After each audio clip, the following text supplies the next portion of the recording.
What's up, YouTube? This is Too Raw for TV.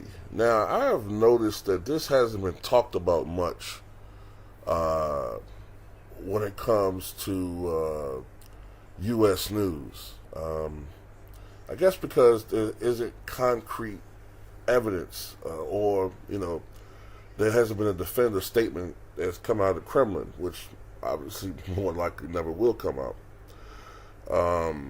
But ever since last summer, I've seen little snippets of this, but I didn't talk about it because it wasn't widely reported. But now it seems to be more widely reported, and that is that Vladimir Putin, according to some sources, a lot of sources, is terminally ill.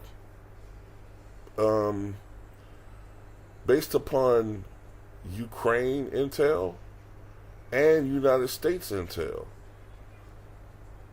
Vladimir Putin has cancer, in particular pancreatic cancer that has metastasized to other areas of his body.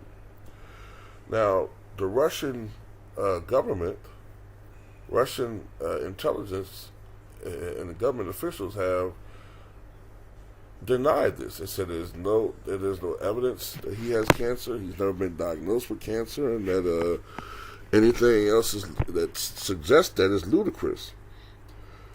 I don't know what's going on with him.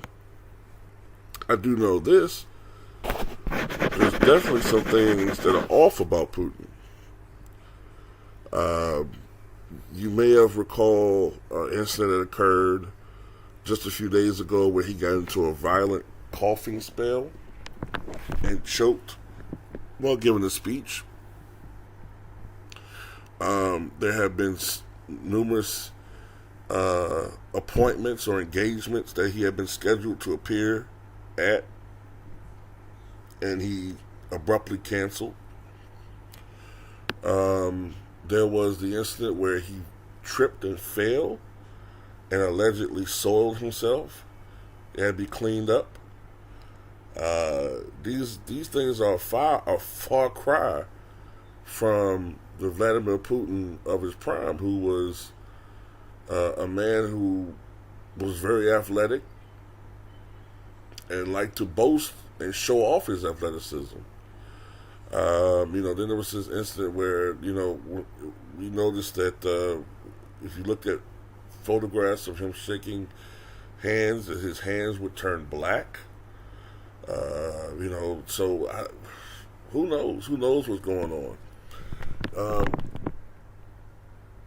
One thing about U.S. intelligence is that not only did it say that he has cancer, but that over the past year, he has survived at least one assassination attempt over the past year.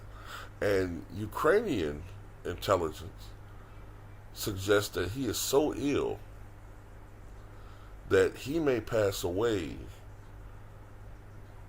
before the war is over. They don't think he'll make it out this year.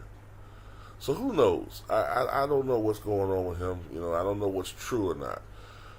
Generally speaking, from a historical standpoint,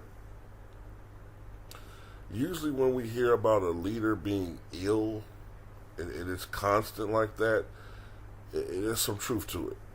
And it's been that way with various leaders over the years. Whether you're talking about, rumors surrounding Leonid Brezhnev, that started in the late 70s, although he didn't pass away to 1982, he had indeed been ill starting in the late 70s. Or, Kim Jong-il, there was starting to be rumors that he was ill maybe 2 or 3 years before he actually passed away. Who else? Mao Zedong, the original leader of Communist China. He was very ill. I think he had cancer and Lou Gehrig's disease before he died. But of course, he was able to survive, I think, 3 years with those illnesses. Trying to think of different leaders. Joseph Broz Tito, longtime leader of Yugoslavia. Ironic that we're talking about Ukraine in that area, but longtime leader of Yugoslavia, the last year or two of his life, he was very ill. It had been reported that he was ill, and ultimately he passed away at the age of, I think it was 87. So what I'm getting at is Vladimir Putin dying? I don't know. Is he ill? Probably. I would say probably. There's probably some truth to it. He definitely doesn't look well. He doesn't look like the Putin of 10 years ago, let alone 15, 20 years ago. But anyway, that's all I got to say about it, man. Tell me what you guys think. And by the way, the reason why this is important is because if he is ill, and if he were assassinated, or if he died in office, then there's a huge amount of speculation as to who will succeed him. We don't know about that. We don't know who will succeed him. We don't really have a good rapport with Russia. And, sometimes you would think anybody would be better than Putin, but what if the person who succeeds him is a person who is even more hardline than him? So you just never know. But anyway, tell me what you guys think.